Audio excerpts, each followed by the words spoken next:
In this video, I'll show you how to convert a PDF to JPEG in Adobe Reader. Start by right-clicking on your PDF file, selecting Open With, and then choosing Adobe Acrobat to open the document in Adobe Reader.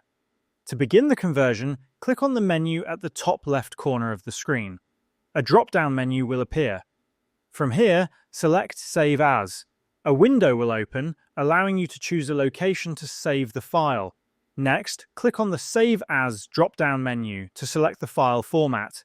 Look for the JPEG option and click on it.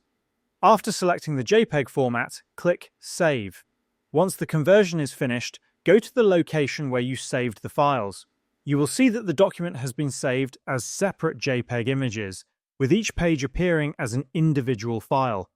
If you need to convert multiple PDFs to JPEG, you can repeat the same steps for each document.